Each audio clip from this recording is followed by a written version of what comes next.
Like Grains of Sand in the Hourglass by Temporal Night. Read by Rainbow. Chapter 1. Meet Theodora Nimian Kirk.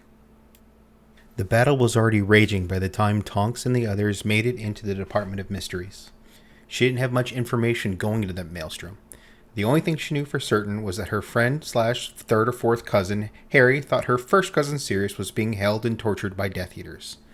Of course, the rescue group had been told why Harry had run to the Ministry, but not where he had run to. How they were supposed to rescue him without being told where they were supposed to go apparently didn't concern Snape overly much when he informed them of Harry's concerns a few minutes prior. She assumed that Harry had been lured into the Hall of Prophecies.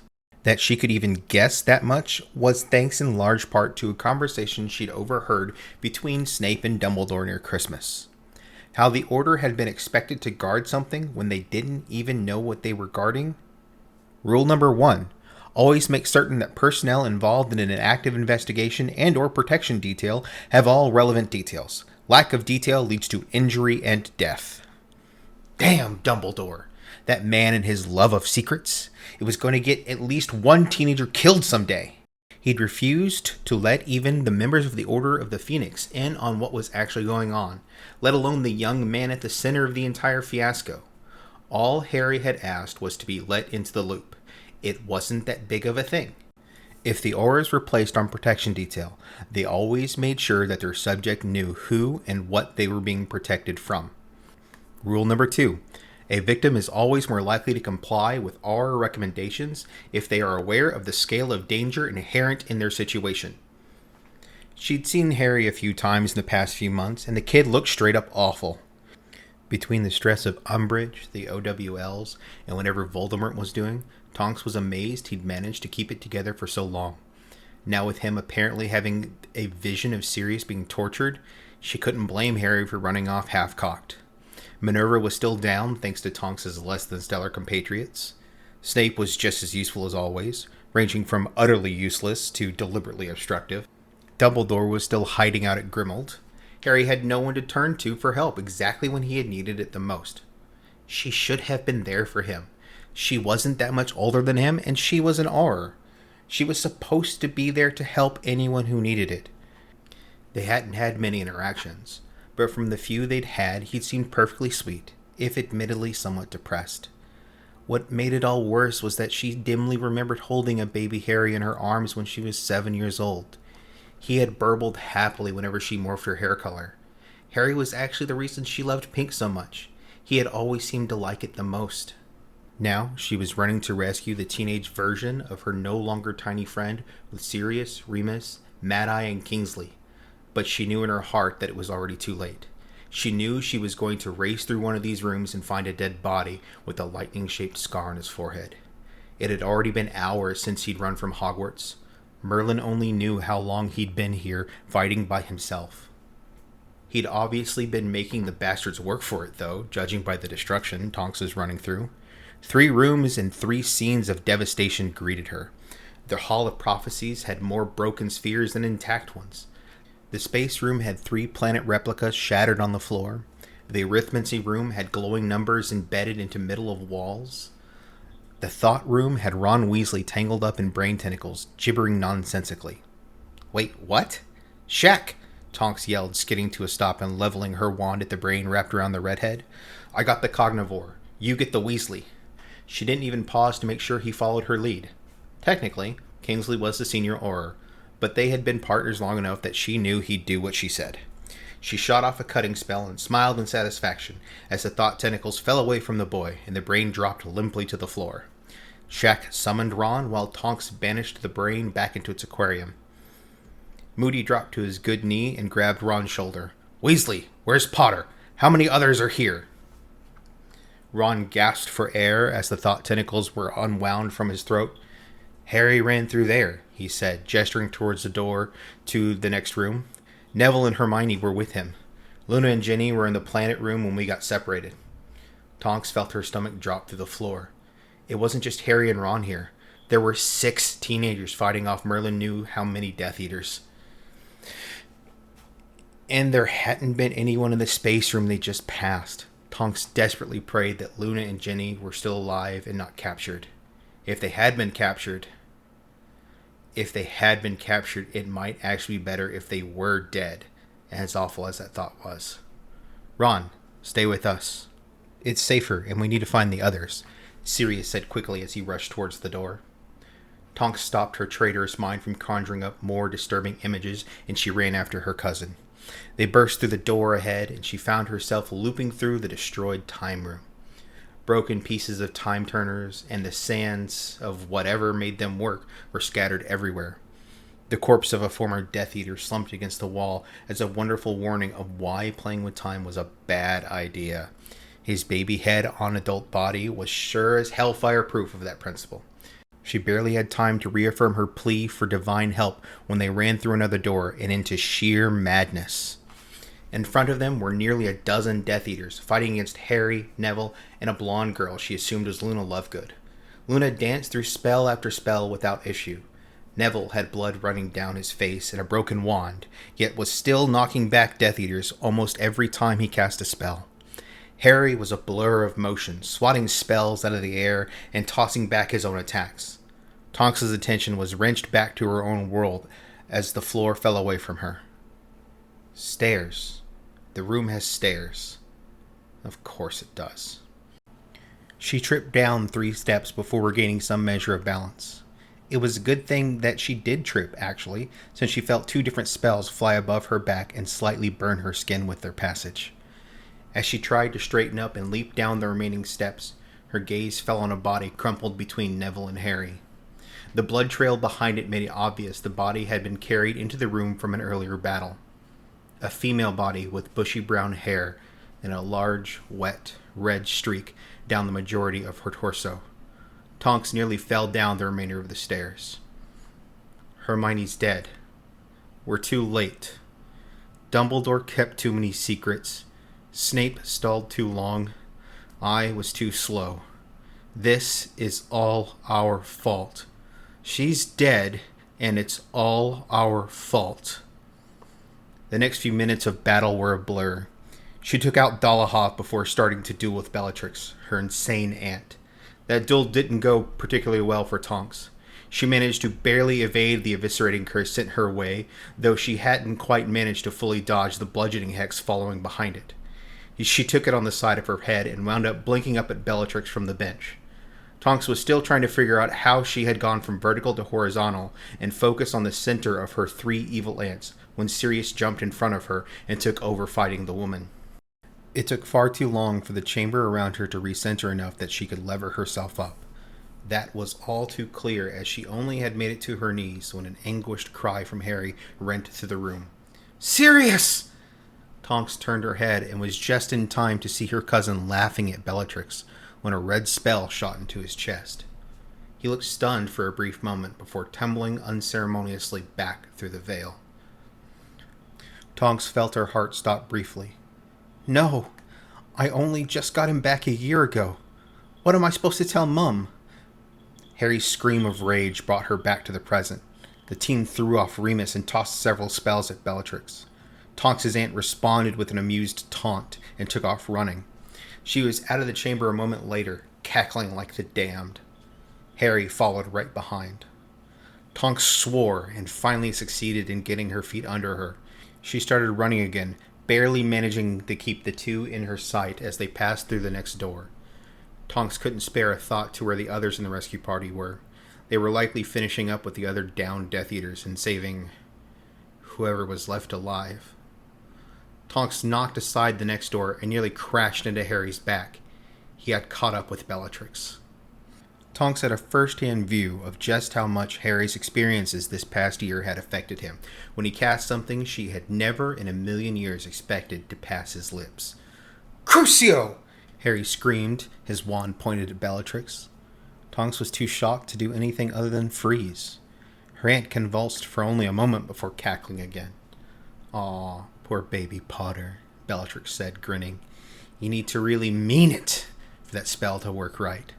I'd love to give you a lesson, but my master approaches, so I really don't have the time.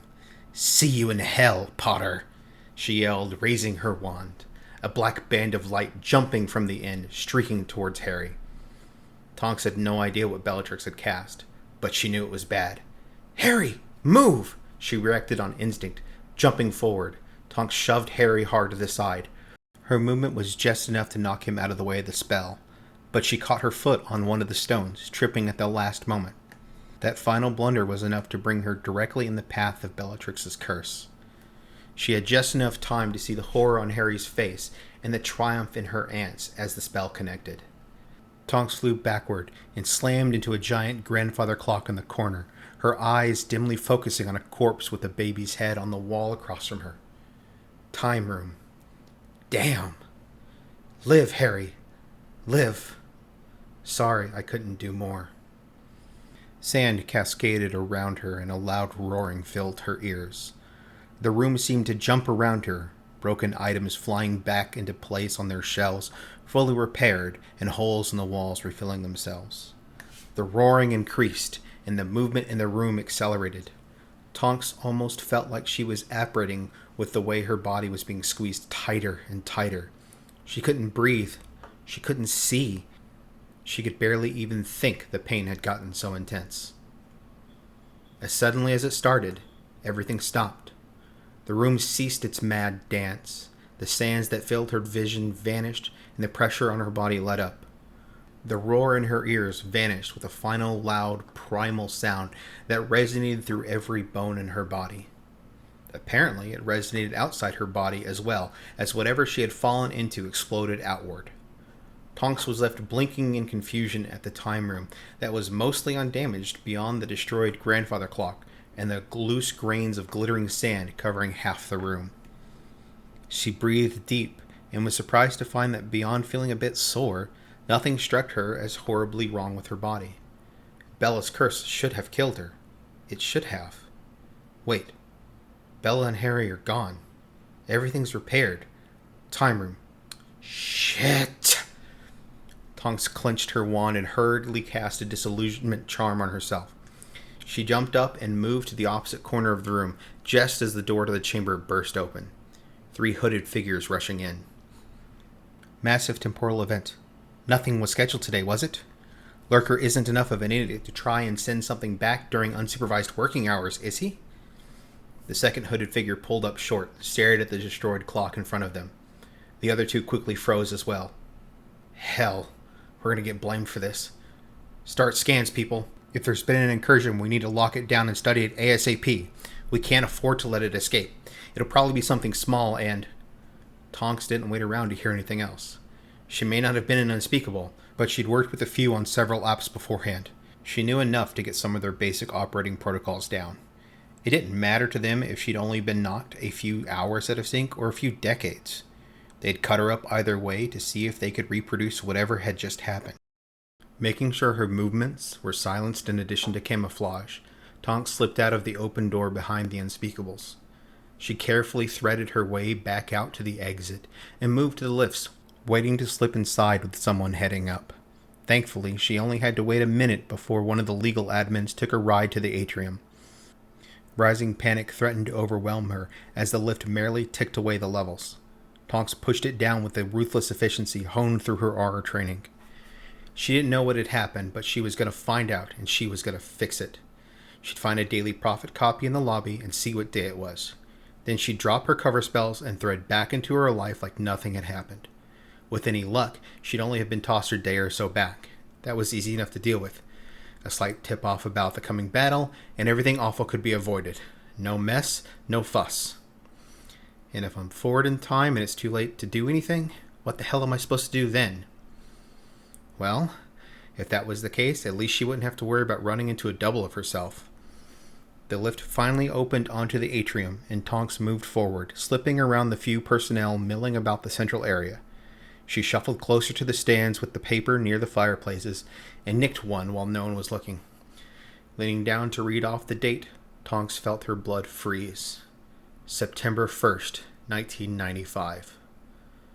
Bugger me.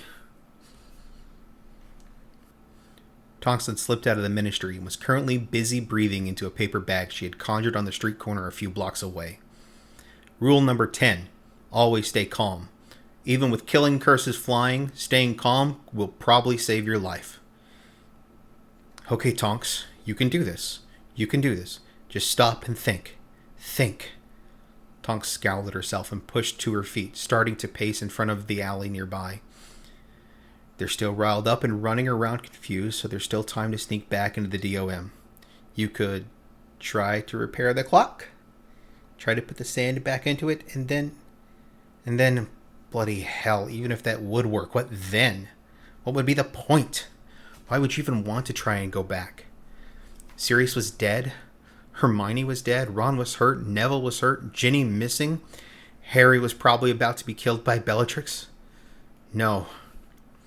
I'm not going to try to go back. Okay. So what do I do now? Tonks stopped pacing and turned to stare at her reflection in a shop window. She had switched to brown hair before walking into Muggle London, and she cocked her head, frowning as she subtly morphed her features into a slightly younger visage. An insane idea started to take root in her mind. September 1st. The Hogwarts Express leaves in an hour. Things started to go all sorts of wrong at some point this year. She paused and shuddered. No. I should tell Dumbledore what happened, and he'll know what to... Tonks trailed off again and scowled before slamming her fist in the wall. Tell Dumbledore? Tell that ass just so he can tell me he has everything under control and to not worry about it? So he can tell me to go to some other country and pretend I don't exist while the exact same sob story plays out? Tell Dumbledore. Like hell. She strode into the alley with her mouth set and her eyes narrowed. Harry's the key. If I can keep him from losing it this year, I can fix all this. They don't have to die. They don't have to run to the Ministry. Besides, no one, especially not a damn teenager, should have to shoulder the weight of the whole damn world.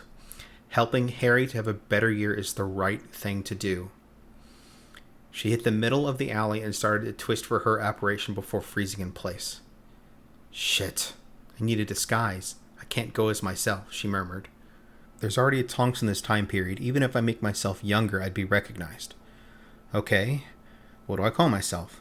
She sighed and leaned against the wall with the arms crossed. It has to be something somewhat close to my name. I need to respond naturally when people talk to me. But Tonks. Bloody hell. There's no way I can be a metamorph with a name that even theoretically shortens the Tonks. Dora. Gotta go with Dora. Doreen? No. Dorothy. No. Theodora? She perked up, smiling. Actually, that works. It sorta honors Dad, and I can still shorten it without looking obviously like myself. Okay, do I keep Nymphadora anywhere? Tonks scowled. She hated that name so much. But if she was going to change things, the Nymphadora Tonks was going to continue to live her life blissfully unaware that she had a time-lost doppelganger around. Tonks would never be able to walk back into her old life again. She'd never be able to complain about her name, or hug her mother, or father, or... Stop. Stop thinking, Tonks. Stop thinking. You can break down later when you're not on a deadline. And now I'm talking to myself. Perfect. She sighed and shook her head. Okay, keep Nim, at least for something to honor Mum. No way I can use Nimue. Way too obvious. Too bad. Would have been a fun monk here. About Nim. Nimian! Sort of like the Nimian lion, but spelled differently. Keep the weird naming thing Mum had going while still giving it my own flair. Okay, that works. Theodora Nimian. Weird last name. Need something else as a last name so I don't stand out as much. Tonks trailed off as a smile split her face. To boldly go where no witch has gone before. Theodora Nimian Kirk. Nodding happily, Dora pulled out a mirror from her pocket and quickly enlarged it, then pushed it against the alley wall with a sticking charm. Now, the looks. Think teenager. Let's go with black hair for now. Can change that later. Height. 5'6"? Sure, that works. Not too tall, not too short. Breasts. 32C. That was my natural back then anyway, I think. Maybe. Whatever, it works. Muscles. Keep them the same. Could have worked out in the past. I'll be making Harry work out anyways. Face. A little bit more cheek. A little bit less chin. There. Perfect. Eyes. Blue. Okay. I think. Yeah, that looks convincing enough. Dora took one final critical look at the mirror before nodding in satisfaction. She looked like a 15-year-old again, and not like a 15-year-old Nymphadora Tonks. Okay, I just need to pick up my school supplies and run to... Shit! Dora scowled again. She didn't have a book list, and there wasn't exactly time to nick one. Plus, she wasn't going to be on the registrar this year. Maybe that would be a good thing. Mad Eye's rule number 25. If you can't get it right, fake it till you make it. A simple trunk with standard potions and astronomy gear plus a new wand. I can bluff my way past McG with that, and she'll get me into the classes and ordering the right books before the meal is over. Dora smiled into the mirror and apparated away. Gulping audibly, Dora lugged her trunk onto the train. She'd gotten lucky and just barely made it on before the express left the station. It had been too close, in more ways than one. She'd spotted her younger self milling around the platform with Molly and Snuffles, keeping a lookout for any shifty individuals. If Dora had needed any more confirmation on just how utterly screwed she was, that was it right there. Tonks hadn't ceased to exist as soon as Dora popped in like a small part of her had hoped. Nope. Now there were No, there weren't two Nymphadora Tonks. There was one Nymphadora Tonks and one Theodora Nimian Kirk. I can do this, Dora thought, shuddering slightly. Merlin, this was going to be hard. Shaking her head to clear the frightened thoughts, Dora shuffled down the train passage looking for Harry. She had to ingratiate herself quickly. He was a suspicious kid. He had every right to be, but it was going to work against her if she wasn't careful. From what she remembered him saying during Christmas, he'd made friends with Luna on the train, so she had a chance of getting into his group at the same time as the young blonde, as long as she didn't push too hard. Finally coming up to a compartment near the back, Dora looked in and saw Harry sitting with Ginny, Neville, and Luna. Taking a final steadying breath, Dora set her features into the frustrated, eager expression she'd previously settled on and pushed the door open. What? Hi, do you mind if I sit here? Dora asked, silently cursing herself for almost letting her normal watcher greeting. Rookie mistake. I got here pretty late and there's no spots left. I mean, there are a few, but I tried to sit with this blonde guy in green robes who looked about my age, but used way too much hair gel. He started looking at me like I was a piece of meat. It got creepy, so I figured I'd find somewhere else. Dora noticed Harry's lips curl into a frown and just barely avoided pumping her arms into the air. Mentioning Malfoy was definitely the right way to go, she congratulated herself. Sure, Harry said, moving over enough for Dora to slide in. That sounds like Draco Malfoy. He's a git, don't mind him. I'm Harry. Feel free to stay with us. I don't remember seeing you around. You wouldn't, Dora said, nodding as she hefted her trunk into the overhead compartment and plopped down next to Harry. I'm Theodora Nimian Kirk. Transferred him from the Wiltshire Coven. I think I pissed off the matron too many times, so she decided to send me to an actual school. Harry frowned, but took her hand. They're allowed to do that? What, the sending me away part or the homeschooling part? Dora asked innocently. Both, Harry asked. Dora shrugged, but Neville beat her to the answering the question. They can, Harry. Covens are covered under different laws than most of us. The ministry basically treats them like sovereign countries, allowing them to do whatever they want for the most part, as long as they stick with the major rules like the statute of secrecy and stuff.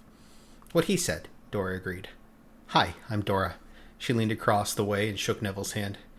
He smiled and hesitantly replied, I'm Neville Longbottom. Nice to meet you. And I'm Ginny Weasley. I hope you like Hogwarts, Ginny said, smiling over and shaking her hand as well. Hello, the small blonde in the corner said, lowering her magazine. I'm Luna Lovegood. And you really shouldn't be here, I think. Are there two of you? Most people only have one. I would love to interview you for my daddy's magazine. Dora could only blink at the younger girl in terror. Thankfully, she managed to avoid opening her mouth and gaping, though it took a supreme application of her metamorph abilities to keep her voice from shaking as she replied. I agree, I probably shouldn't be here. Rumor has it that a dark tosser is on the rise again. Personally, I'd prefer to be shipping across the pond, if you know what I mean. Sadly, I think that would be more running away than anything else, so here I am. Maybe if she just ignored the most troublesome part. Luna frowned for a moment before her face lit up with a smile. She nodded vigorously. Oh, I get it. Well, hopefully you'll be able to help us with that issue. Dora suppressed a shudder. She'd definitely have to find a time to sit down with Luna soon. That girl knew something, and if she said anything... So, Dora, right? Harry's voice asked, cutting through her awareness. Quickly turning to Harry, she nodded. So, Dora, you believe Voldemort's back? Wow, you really don't shy away from the heavy stuff, do you, Harry? Dora asked, groaning. At least this should be a safe topic. She remembered that almost everyone thought he was insane or lying thanks to the stupid prophet. Yeah, if it looks like a duck and quacks like a duck, it's generally a duck. That Harry Potter bloke has been through crazy shit before that everyone said was impossible, so why are people doubting him now? It's right stupid if you ask me. Burying their heads in the sand and hoping that the lion passes on their juicy behind sticking up in the air. That's what the ministry and the public are doing. Harry's mouth dropped open slightly, and his eyes widened. Dora worried she may have laid it on a bit too thick, but thankfully she was saved by the compartment door opening again. She looked up and had to clench the seat cushion to keep from jumping up and hugging Hermione as she stepped into the small compartment with Ron. Instead, Dora hurriedly shifted closer to Harry enough for Hermione to sit down on the bench, though Ron took the opening and pushed into the open spot. Seriously? Dora thought, glaring at him. What kind of ass leaves the girl to stand? Hermione, for her part, narrowed her eyes at Ron before awkwardly closing the door and leaning against it. Harry made a move to get up, but Neville beat him to it and waved Hermione to take his spot. Here, Hermione. This is Dora Kirk. She's transferring in from Independent Coven. How is the prefects meeting? Dora waved companionably as Hermione eyed her critically. After a few seconds, the brunette smiled and nodded a greeting. It went about as well as could be expected. Yeah, with that Ponce Malfoy as a prefect. Pansy made it too. Don't know what Dumbledore was thinking there, Ron said, opening his bag and taking out a chocolate frog. Hi, nice to meet you, Dora. I'm Ron Wesley. Ron's last sentence was slightly garbled as he stuffed the treat into his mouth and held out his hand. Dora could only groan. She had really hoped that he'd been better at school than he'd been at Grimmauld, but apparently he had the same bad manners everywhere. Maybe she'd make him a pet project too this year. Nice to meet you? But you're gonna have to wash the hand before I shake it. Hermione rolled her eyes. I keep telling him not to do that, but he keeps ignoring me. Perhaps you'll have better luck. I'm Hermione Granger, by the way. You're from a coven, you say? I'd love to hear about that when you have the chance. I've heard about how the covens work, but there isn't much material on them. Maybe later? I didn't pay much attention, honestly, Dora said, shrugging. A quick skim through a book while on the night bus certainly didn't make her capable of dealing with a Hermione Granger fact-finding mission. They were interrupted again as the door to the compartment opened and Draco Malfoy and his cronies leered down at them all. Potter, I see you survived the summer despite how you were dogging around during it. Dora scowled as she felt Harry tense up beside her. The significance of that statement wasn't lost on her at all, though Draco tipping his hand so early was the sign of an extreme amateur. How the boy expected to survive under Voldemort was a mystery. And the weasel beat you out for prefect. You must be so ashamed. Malfoy, Harry started to snarl before Dora cut him off, standing to face the trio of Slytherins in the hallway. She laughed in Draco's face and lightly poked his chest. You really think you can rile people up like that? That's pretty sad, gel boy. I'm amazed you can think enough to talk, actually. That much product in your hair should probably be giving you brain damage. Or maybe it's a wig? That would make more sense, I suppose. Malfoy's face turned red, and his hand clenched his wand. Watch yourself, girl. I'm a prefect, and I can do absolutely nothing to me, Dora crooned. This might actually end up being a fun experience. Beyond not having a house yet, I'm also sitting with two other prefects who clearly saw you start the taunting match. I don't know if they skipped basic math in your education, but generally, 2 is higher than 1. Now run along like a good metrosexual. She discreetly flicked her wand, shutting the compartment door. It nearly caught Draco's hand as he jumped out of the way of the flying piece of wood and glass. As it snicked shut, Dora cast a low-level locking charm, then silenced the door until the Slytherins gave up beating on the door and walked away. She turned to see all eyes in the compartment staring at her. What? Did you actually want to talk to them? Harry slowly started to clap, then began laughing at her. That was impressive. They lapsed into speaking of their summers, while Dora leaned back into her seat and plastered a smile onto her face. Inside, her stomach knotted over and over. First impressions on Harry and company were done. Now she had to deal with a far more frightening prospect. Minerva McGonagall. Dora breathed deep and made sure she had set her story straight. Now, if only she could remember Wiltshire Gwynog's first name. The rest of the train ride went relatively well. By the time they had disembarked at Hogsmeade, Dora was fairly certain she'd managed to gain Harry's friendship and Hermione's approval. Neville seemed to like her well enough, and Ginny was at least accepting of her, even if the redhead seemed to be a bit annoyed. Ron had been too busy staring at her to bother talking much, and Luna? Well, Luna was staying quiet about her uncanny knowledge of impossible events, at least so Dora was counting it as a win. She walked up to the carriages with the others, only to see Harry stop suddenly and stare at the carriages. Why was he frozen? Why was he looking at the Thestrals like they were? Shit. Thestrals. Cedric. Bloody hell. When did we get horses for the carriages? Harry murmured, breathing hard. Harry? There are no horses. They're pulled by magic just like they always have been, Hermione said softly, stepping back to carefully take Harry's arm. Dora grimaced and shook her head. You saw someone die recently, didn't you, Harry? All the teens nearby stopped and stared at her.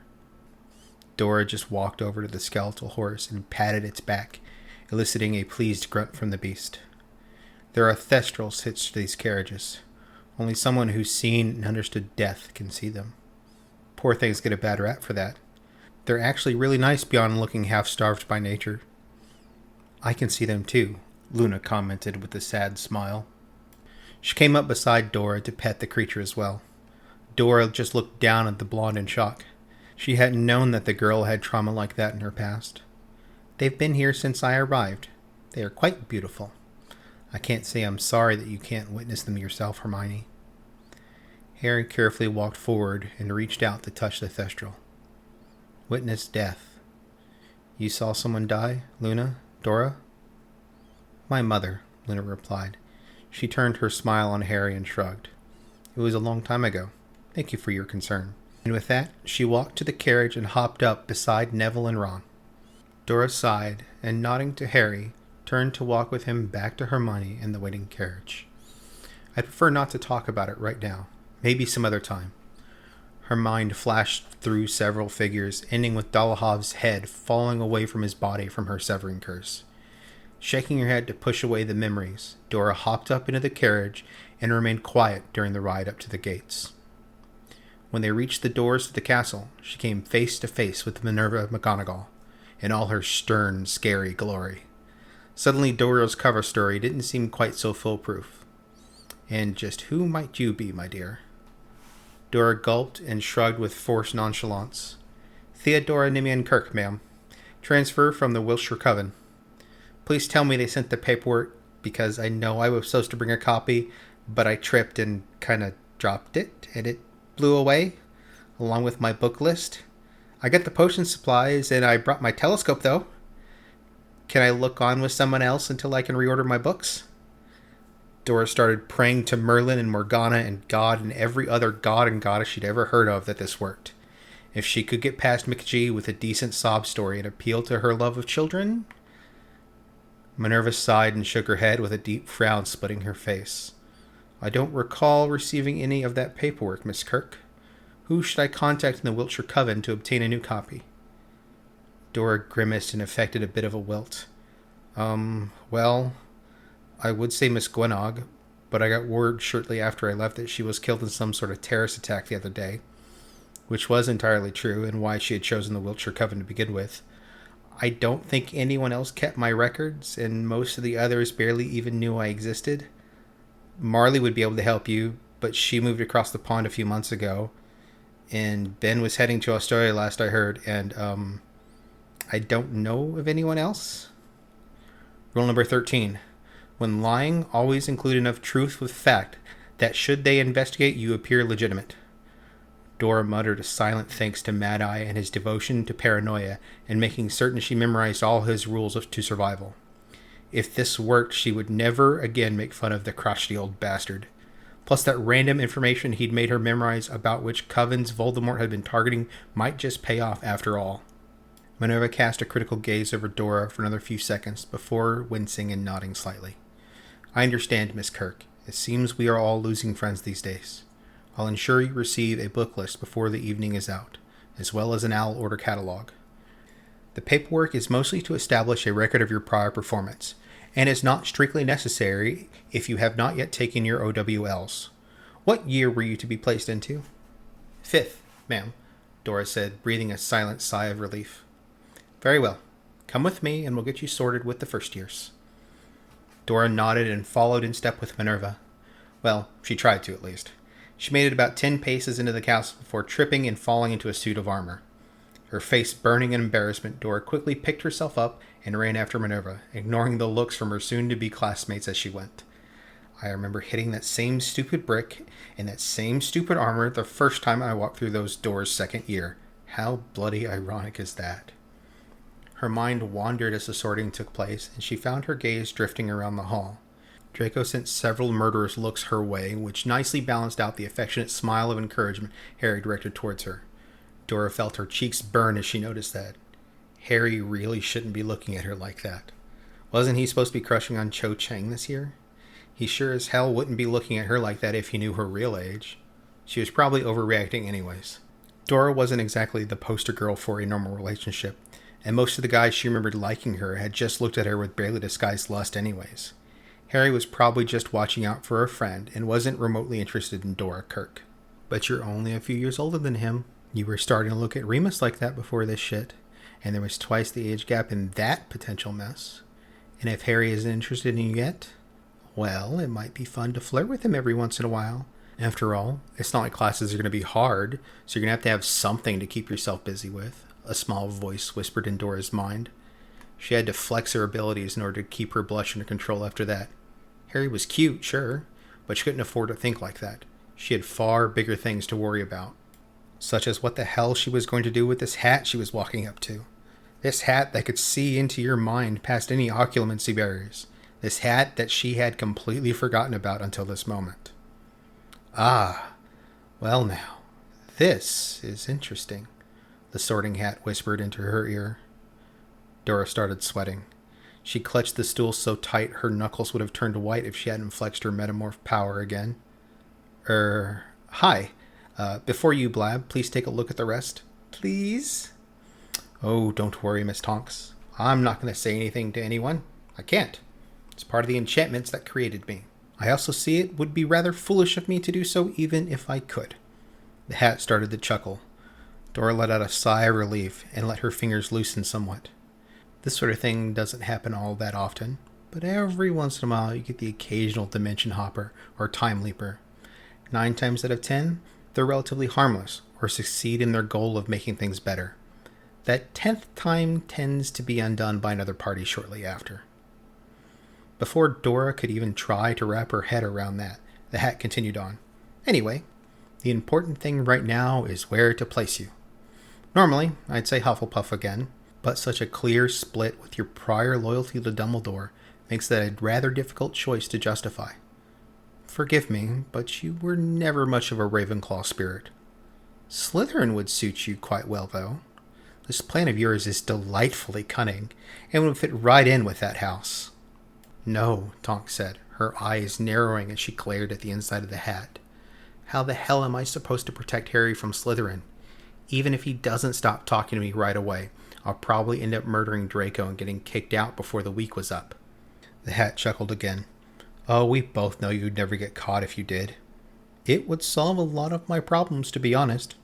You'd be amazed at how many students I had to sort away from Slytherin because they'd had the misfortune of finding out he was in it prior to setting me on their head. Ah, but if you're dead set against it... Yes, sorry, but I'm not willing to take that risk. I can't let things go the way they did before. I need to fix them, and to do that... Yes, the hat gave a heavy theatrical sigh. Very well. Better be Gryffindor.